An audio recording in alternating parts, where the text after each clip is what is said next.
ఈ యొక్క ప్రత్యేకమైన దినమున అణచివేతకు గురి అయిన మన యొక్క సహోదరుడు, నా యొక్క ప్రియమిత్రుడు డిఎస్పీ, నేను కూడా డిఎస్పీ గా రిటైర్ అయ్యాను కనుక ఈ దినమున యొక్క ప్రత్యేకమైన ఈ కోడికను చరిత్రాత్మక కలిగిన ఈ యొక్క సుందరయ్య విజ్ఞాన భవన్లో మరి ఆవిష్కరణ చేయడము నిజంగానే ఎంతో గర్వంగా నేను ఫీల్ అవుతున్నాను. కనుక నా యొక్క శుభాకాంక్షలు మరి రాములు గారికి తెలియజేస్తూ తన యొక్క యూట్యూబ్ 1 to క్రైమ్ డైరీస్ రానున్న దినములో ఒక మరి శక్తివంతమైన ఛానల్ గా మరి వృద్ధి చెందాలని మనస్ఫూర్తిగా కోరుకుంటున్నాను. మనమందరము రూపాలు ఏవైనా, ప్రాంతాలు ఏవైనా, రక్తం ఒక్కటే. ఈ రక్తం ఏ రక్తం అంటే అణచివేతకు గురి అయిన రక్తం. కనుక నేను గమనించినంత వరకు మన రక్తములో ఏముంది అంటే ఇంజెక్ట్ చేయబడ్డది. అదేంటిదంటే జీవుజూర్, లేకపోతే ఎంత స్లేవరీతో ఇంజెక్ట్ చేసిన ఆ ఇంజెక్షన్ ఇంతవరకు కూడా పోలేదు. నేను గమనిస్తూనే ఉన్నాను. ఎక్కడ చూసినా, నేను డిపార్ట్మెంట్ లో చూసినాను. అదే ఒక ముస్లిం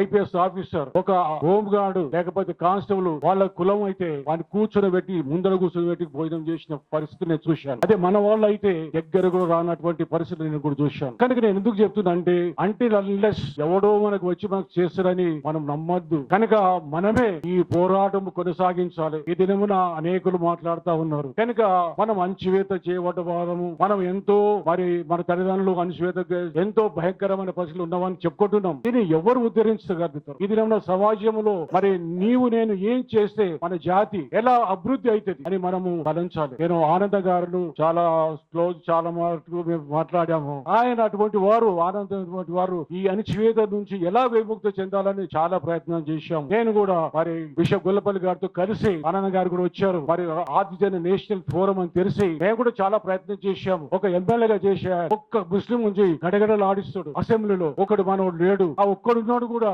మాట్లాడలేని పరిస్థితి ఉంది. మాట్లాడితే వాడిని అనగదొక్కుతున్నారు. ప్రియా, నా యొక్క రక్త సంబంధికులైన మీకందరికి నా విజ్ఞాపన, దయచేసి మన సమాజానికి, మన యొక్క అణచివేత సమాజానికి ఎవరు బాగు చేస్తారు? ఎవ్వరు చెయ్యరు. ఎవరో వస్తారు, ఎవరో చేస్తారు అని చెప్పి నమ్మే ప్రసక్తి లేనే లేదు. మనమే ఐక్యమత్యంతో మన ముందుకు సాగి ఒకవేళ దీనిని మనం కొనసాగించినట్లయితే హార్టీ కంగ్రాచులేషన్ టు బంటు రాములు గారికి, నా ప్రియ సోదరునికి మరి హార్టీ కంగ్రాచులేషన్ తెలియజేస్తూ నాకు ఇచ్చిన అవకాశాన్ని బట్టి మరి థ్యాంక్ యూ వెరీ మచ్.